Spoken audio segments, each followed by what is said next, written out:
Very good morning, student. 2 days before we had started with our fourth chapter, colonialism and the Marathas. Here we are talking about the great Marathas army and how they fought with the Europeans as well as with the Mughals. In this chapter, first we discuss about the Chhatrapati Shivaji Maharaj, that he had foreseen the motives of these foreigners, and that's why he used different strategies to erase their advances in India. Then we had seen not only Chhatrapati Shivaji Maharaj but also Chhatrapati Sambhaji Maharaj. He fought fiercely with the Portuguese. Chimpachi Appa, brother of Bajirao Peshwa I, he defeated the Portuguese at Vasai.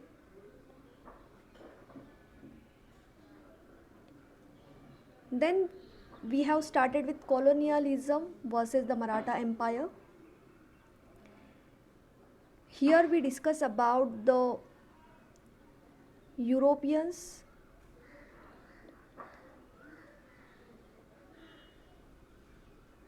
that they did not stop only at the trading, but now they wanted to grab the political power of India. Now the European traders, they were going everywhere and they were establishing themselves in foreign land.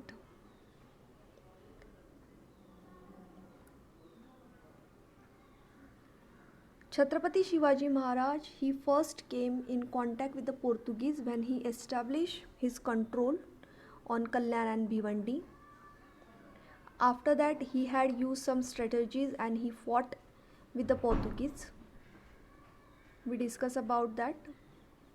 Then we talk about the Sambhaji Maharaj.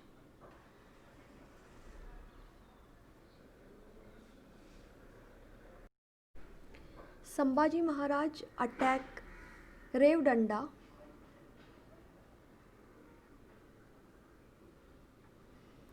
Chhatrapati Sambhaji Maharaj chased the Portuguese army, which got trapped in a deadlock. But Chhatrapati Sambhaji Maharaj and his army, who were on the verge of conquering Goa, had to leave halfway and rush to fight the Mughals.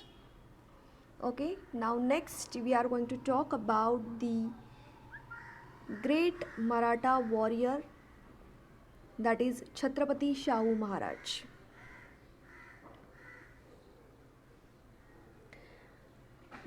Chhatrapati Shahu Maharaj was the fifth Chhatrapati of the Maratha Empire, created by his grandfather, means Chhatrapati Shivaji Maharaj. He was born in Bhosle family. He was the son of Chhatrapati Sambhaji Maharaj.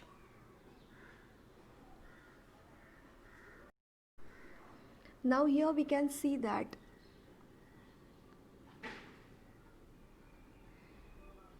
the conflict between the Maratha and the Portuguese was resumed after an interruption during the reign of Chhatrapati Shahu Maharaj.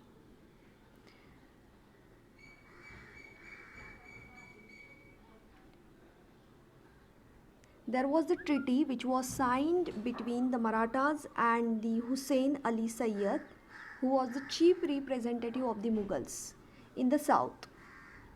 And in this treaty, they gave the right of collecting Chothai to the Marathas from Kalyan Bhiwandi region. But when it was asked to Portuguese to make the payment, so that time Portuguese, they denied. The Portuguese governor of Vasai, he denied to pay Chothai, and To oppose the Marathas, the Portuguese they established their outpost in Vasai, Asheri, Tarapur, Kelve, Mahim, Daman, and Chaul.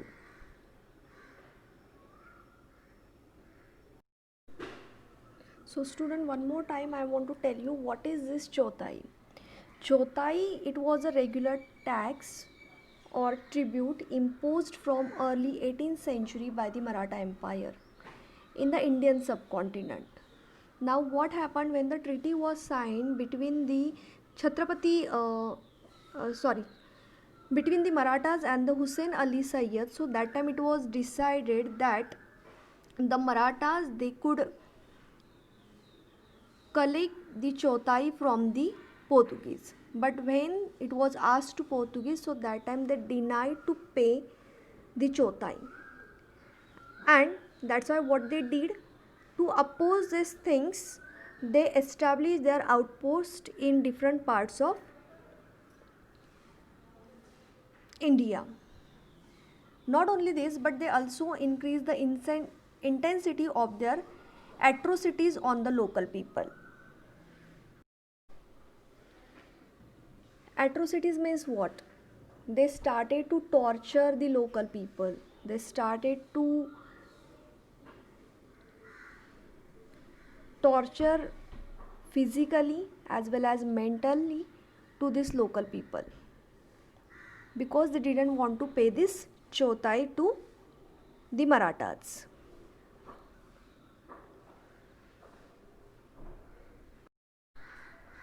Student, the Maratha conquests were a series of conquests in the Indian subcontinent which led to the building of the Maratha Empire. And these fighting were started by Chhatrapati Shivaji Maharaj in 1659 from the victory at the Battle of Pratapgarh against Bijapur. The expansion of the empire was limited and interrupted by the Mughals' conquest of South India by Emperor Aurangzeb. Marathas were forced to defend their territories against the overwhelming strong Mughal army in the 27 years long Deccan Wars. They were able to defend their territories and gain an upper hand over Mughals in the sustained conflicts. Now, in this conquest, one more person was contributed, and he was Chimaji Appa, the younger brother of Peshwa Bajirao I, and he was assigned the responsibility of the campaign against the Portuguese. The Battle of Vasai was fought between the Marathas and the Portuguese rulers of Vasai. This is a village lying near Bombay in the present day state of Maharashtra in India. The Marathas were led by Chimaji Appa, a brother of Peshwa Bajirao I. Maratha victory in this war was a major achievement of Bajirao I's reign.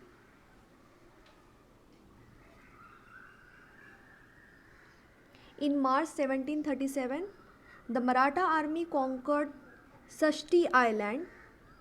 On the other front, Shankarji Phadke entered Vasai Island. However, taking over Vasai was not enough to establish a permanent control over the Portuguese territory until there was a complete victory over the fort of Vasai. The Maratha fought bravely, but their naval force was not so strong. The Maratha siege of Vasai fort continued. The end, the Marathas defeated the Portuguese. So finally here Maratha, they were successful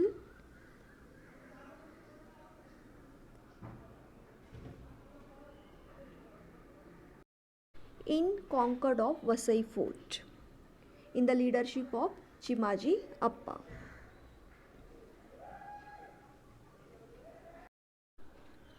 Student, here I want to give you extra information about the Vasai fort, Vasai war.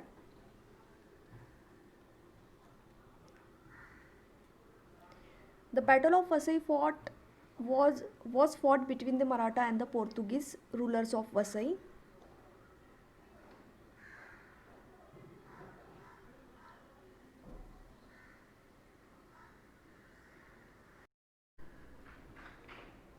student, we know that the Portuguese they first reached the west coast of India when the Portuguese explorer Vasco da Gama landed at Calicut in 1498. To the Portuguese, Vasai was an important trading center located on the Arabian Sea. They saw it as a vital service station to would give them access to global sea routes and good such salt, fish, timber and mineral resources. They wanted to build a shipyard to manufacture ships and use the fertile land to grow rice, sugarcane, cotton, betel nuts and the other crops to trade globally.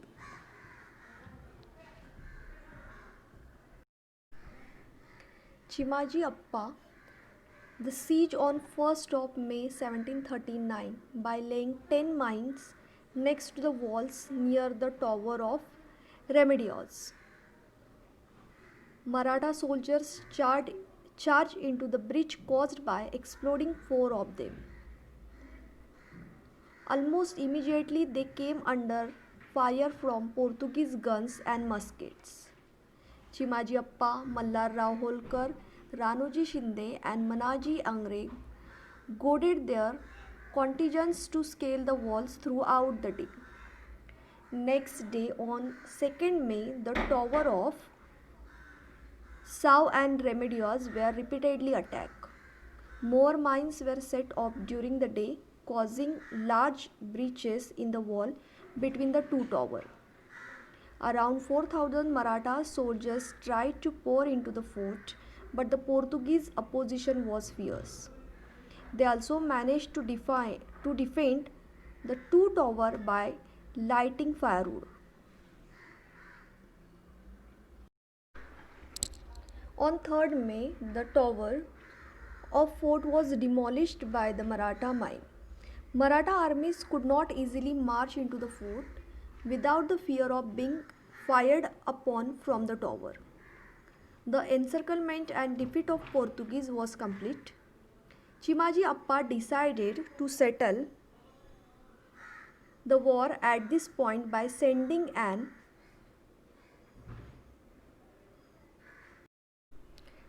messenger to the Portuguese. In his letter, he warned them that the entire garrison would be slaughtered and the fort leveled if the war continued. The Portuguese commander in charge of the fort dully surrendered on 16 May 1739. And like this, Chimaji Appa, he conquered the fort of Vasai. So student, here we can conclude the fighting between Portuguese and the Maratha.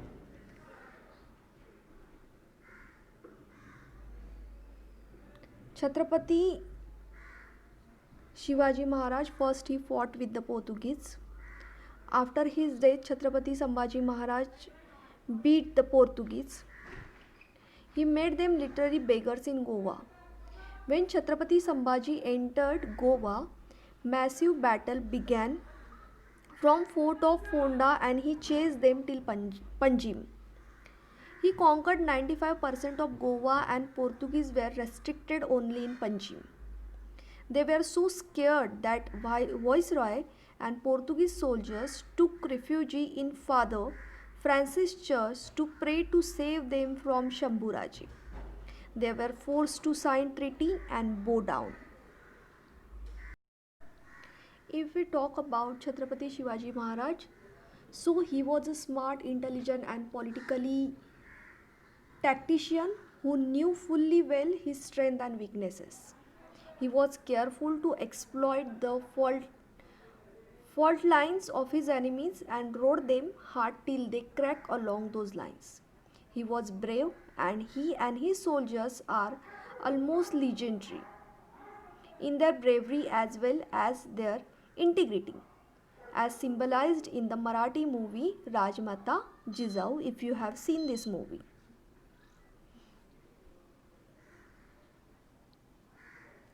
That's why he initially went along a proposed friendship treaty with Saja, and then Aurangzeb, as he was keen avoid a bypa- direct conflict. That conflict did come eventually in the fullness of time around 1660. But by then he had acquired enough skill and strength to ride it out and triumph. That tells a lot about Chhatrapati Shivaji Maharaj, who was quick to spot strength and weaknesses.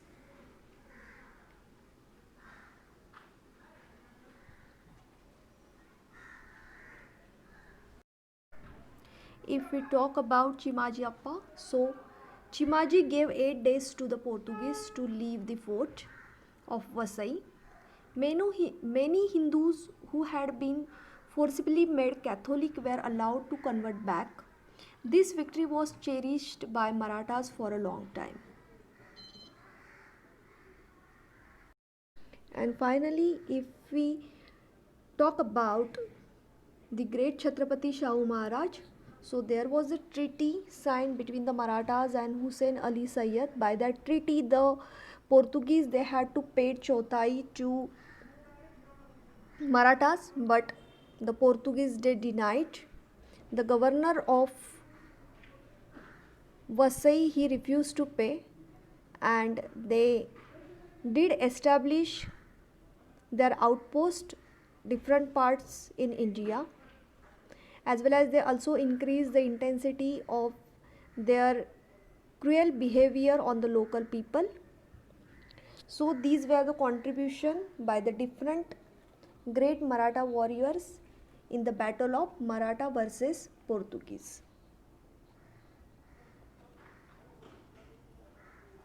Now next, if we talk about the Dutch and the Marathas, how was their relationship? So the Dutch they have to contact with the Maratha rule when they establish a factory in Vengurla. Actually, this factory was established in the year 1649, and here the Dutch their trade has flourished, and because of the Maratha this only happened, and that's why always the Dutch they were in favor of Maratha. They didn't want to harm Maratha Empire in any cost. Their trade was affected adversely when Chhatrapati Shivaji Maharaj attacked Kudal.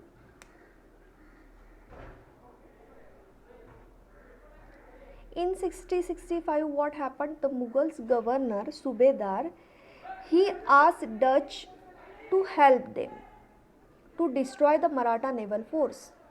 But at this time, the Dutch they didn't help Mughal because they was in favor of Chhatrapati Shivaji Maharaj. They didn't want to harm any Maratha. Chhatrapati Shivaji Maharaj allowed Dutch to build factory at Dabol, but for some reason the factory it was never functioned. If we talk about the political relations between the Dutch and the Marathas, so it kept changing to suit the need of the time. The Dutch also expected the help from the Marathas to throw out the British from Mumbai. The Maratha they did not harm the Dutch factory when they robbed Surat for the second time. Also during their Karnataka campaign, the Maratha given the safety of the Dutch factory and also issued them trading permits. And for all these favors, the Dutch paid lots of tributes to Chhatrapati Shivaji Maharaj. The Dutch factories at Porto Novo, Parangipetai and Tengnapattam, Devanapattinam were left unharmed by Chhatrapati Shivaji Maharaj. So here in short we can say that there was never conflict between the Dutch and the Maratha Empire. Their relation was friendly relation always. The Dutch, they were in favor of Maratha as well as the Chhatrapati Shivaji Maharaj. They didn't harm Dutch and their factory, their trading centers at all.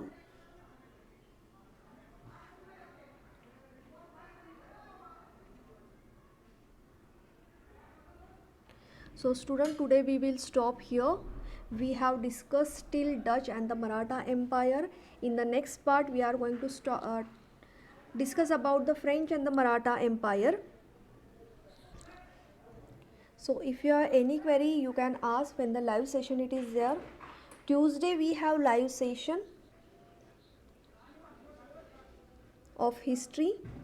So at that time, if you have any difficulty, you can ask to me. One more video link I am going to share with you, which is helpful to you for better understanding. So just check it. Thank you everyone.